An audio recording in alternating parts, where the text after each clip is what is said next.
Donald ট্রাম্পের ক্ষমতায় আসাতে পুরো পৃথিবীর ম্যাক্সিমাম দেশ নার্ভাস, নট ইন্ডিয়া।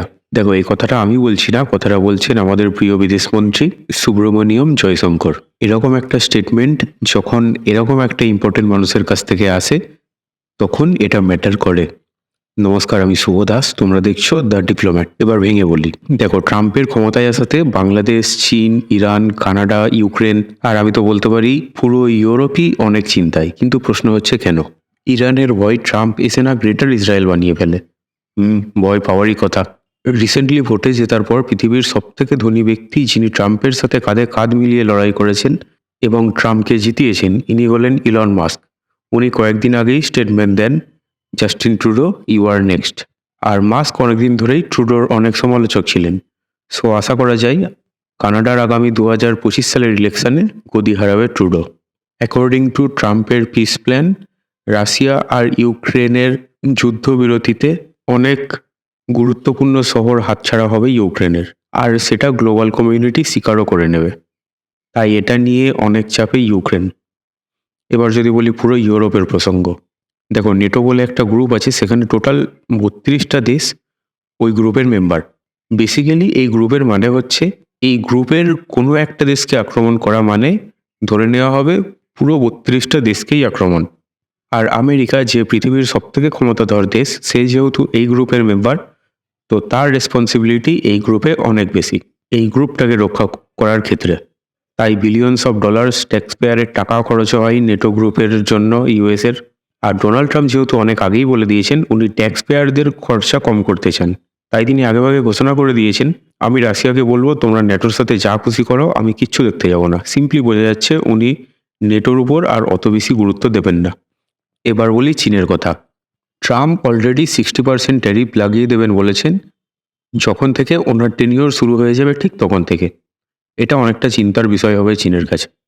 তবে প্রশ্ন উঠে আসতে পারে, ট্যারিফ বেশি হলে তো ভারতেরও চিন্তায় থাকা উচিত। দেখুন, মোদি 2014 সাল থেকে তার টেনিওরে টোটাল 3টে ইউএস প্রেসিডেন্টের মুখোমুখি হয়েছেন। বারাক ওবামার সময় ভারত আর আমেরিকার সম্পর্ক তেমন একটা নেগেটিভ ইম্প্যাক্ট পড়েনি। তারপর আসে ডোনাল্ড ট্রাম্পের সময়। সেই সময় ভারত ও ইউএসের গোল্ডেন পিরিয়ড ছিল। সেই সময় ভারত ও ইউএসের মধ্যে অনেক এগ্রিমেন্ট সাইন হয়। বেসিক্যালি বলা যায় ডোনাল্ড ট্রাম্পের সাথে ভারতের ঠিকঠাক আন্ডারস্ট্যান্ডিং ছিল। ট্রাম্প খুব স্পষ্ট কথার লোক, সে যা বলেন তাই করেন, পিঠে এক মুখে এক কথা, এইসব তিনি বলেন না। তবে রিলেশনশিপে একটু ভাটা পড়ে যায় বাইডেনের পিরিয়ডে।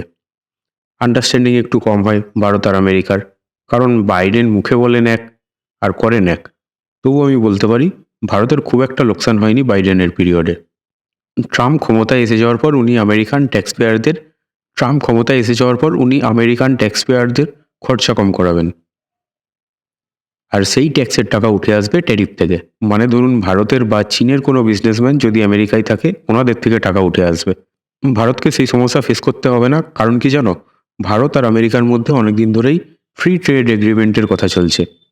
আর তুমি দেখবে সেটা আগামী কয়েক মাসের মধ্যে সাইনও হয়ে যাবে, বা ধরো 1 বছর লাগলো। তো সেই জন্য বলতে পারি ইন্ডিয়া ইজ নট নার্ভাস। তবে হ্যাঁ, একটা সমস্যা থেকেই যায়। আমেরিকান কোম্পানিগুলো যারা ইন্ডিয়াতে অনেকদিন ধরেই আসার চেষ্টা করছিল,